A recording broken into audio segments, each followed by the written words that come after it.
Kuya, huwag ka na mag-alala. Tutulungan na kita. Basta lagi ka manalangin kay bossing, ha? Tay, may pagkain na po ba? Nagugutom na po ako. Nak? Nak, wala ka ng lagnat, Nak. Nak, magaling ka na. JC! JC! O bakit po, San Pedro? JC, alam mo ba, nagustuhan ng bossing ginawa mo nakaraan. Dahil niya magpapasko na, may gustong pagwasa yung bossing ngayon. San Pedro naman po yun. Kasi JC, gusto ni bossing, ipababa ako sa lupa. O bakit naman po, San Pedro? Kasi JC, may isang tao doon, napipilitan gumawa ng masama, kahit na ayaw niya, dahil sa problema. Saka nga pala JC, 3 nga pala binibigay sa mission ni bossing. Yung pangalawa, ama, na pinababayaan ng anak niya nang dahil sa bisyo. At JC, ang pangatlo, mag-asawa, na hindi magkasundo nang dahil sa problema. Kaya napababayaan nila mga anak nila. O nga pala JC, bago magpasko, kailangan matapos mo yan. Para maging maayos ang pamilya at maging masaya. At saka JC, bilisan mo ha. Ipapatos si bossing ngayong Pasko. At ganyan mo ha. Talaga po, San Pedro. Sige po, bahagi na po ako. Tatapusin ko na po lahat ng mission ko. O sige na JC, ibababa na ito sa lupa. Ayos na. Tapos na ang mission ko. Papagtupadan ulit habang wala pa si bossing.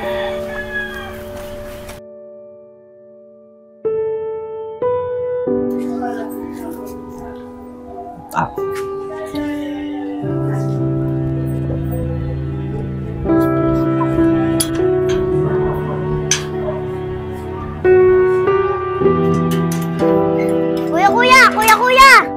Ano ba yun? Tatanong ko lang po eh, ano po bang lugar to? Gusto ka magtanong. Sabi na lang magtanong. Yung ginagawa ko eh. Kuya, ano po bang ginagawa nyo? Nagtatanong lang naman eh, napakasungit mo. Sige na, umalis ka na, sabi na lang magtanong. Teka lang kuya, bakit po nagmamadali kayo? Bahay nyo po ba talaga yan? Ang dami mong tanong. Sige na, umalis ka na dito. Oops kuya, talagang di mo bahay yan ah. Basta mo pumasok pag hindi mo bahay. Bahay namin to, ang dami mong tanong. Sige na, umalis ka na. Kuya, di nyo talaga bahay yan ano? Ang kulit mong bata. Sige na, umalis ka na. Sige na. Kuya, kailan ko ba bahay mo yan? Huwag ka maingay. Alam ko, sinarado ko to eh.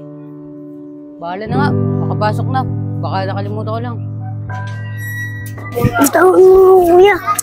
Sabi ko sa'yo kuya, di mo talaga bahay yan. May pumasok na iba eh. Huwag ka na maingay. Ang ingay ng bata. Ang kulit mo. Tsaka na, huwag ka na susunod sa akin ha. Dahil sa'yo, di tuloy na tuloy yung plano ko.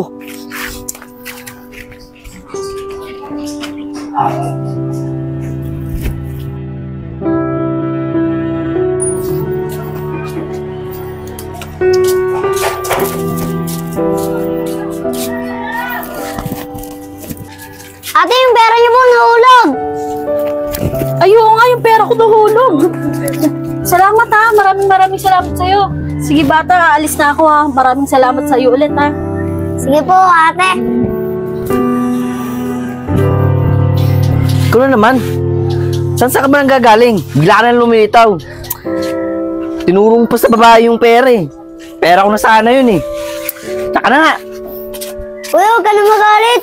Di naman sa'yo yun eh. Masama yun pag kinuha mo. Ang dami mong alam. Diyan ka na. Huwag ka susunod sa akin ha.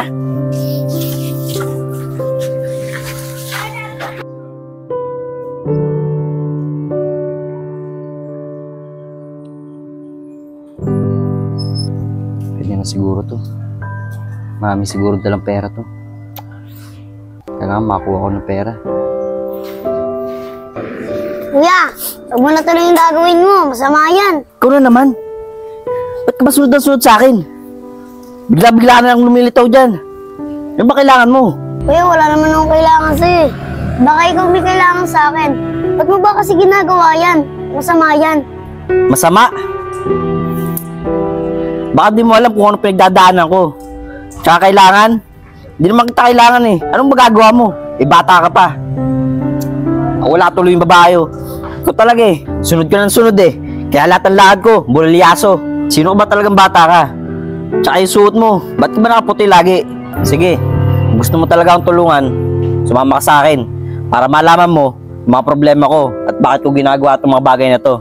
Tara!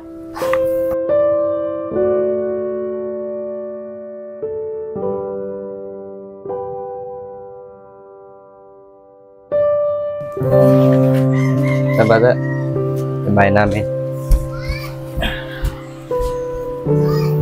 Ito anak ko si Kylie. Ilang araw na kasi siyang ganyan eh.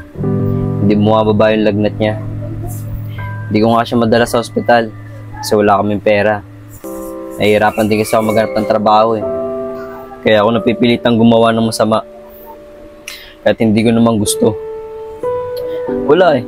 Wala naman ako ibang paraan eh. Kundi yun lang. Tsaka mo sabihin sa akin na kaya mo akong tulungan. Paano mo ako matutulungan? Isa ka lang bata. Kuya, may problema ka na pala. Gagawa ka pang isang problema. Paano kung nahuli ka para magbabantay sa anak mo? Oo nga kuya, mapapagaling mo nga siya. Pero sa maling paraan, sigurado ako magagalit sa'yo si Bossing. Sinong bossing? Dun sa taas, bossing natin lahat yun. Lalo ako nagugulang sa'yo bata eh. At saka kuya, pag nalaman ng anak mo at pinagaling mo siya sa maling paraan, sigurado ako magagalit siya yan. Magalit na siya kung magalit. Basta yung anak ko, gumaling lang. Tsaka nagugulo na ako sa'yo eh. Hindi ko alam kung ano yung sinasabi mo. Sige nga, paano mo matutulungan yung anak ko?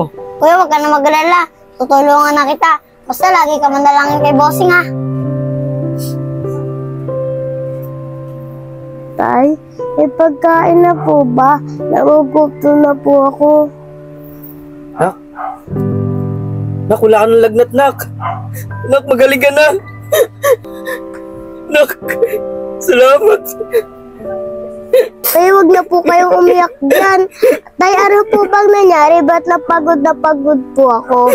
Salamat sa mga nak at magaling ka na. Salamat. Salamat sa mga nak at magaling ka na. Salamat sa bata. Magaling mo yung anak ko. Sino ka ba talagang bata ka? Bata! Bata! Saan tayo napunta yung bata mo? Tay, pagsandok niyo na po ako. Gutom na po ako. Tay, sino ba yung kinakausap mo dyan? Wala yun, anak. Sige, anak. Pagkasando kita mamaya. Salamat po, bossing. Sino mo yung batang pinadala niyo?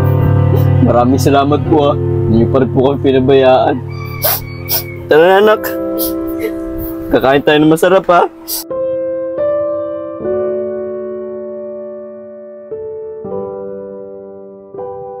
Maraming salamat po, Panginoon. Amen. Tara na, Kylie. Kylie, bahala ka muna dito sa bahay, ha? At papasok na ako sa trabaho. Sinabihan ko naman si Ate Isa mo na tingnan ka, ha? Sige po tay, ingat po kayo. Sige na, dito na ako.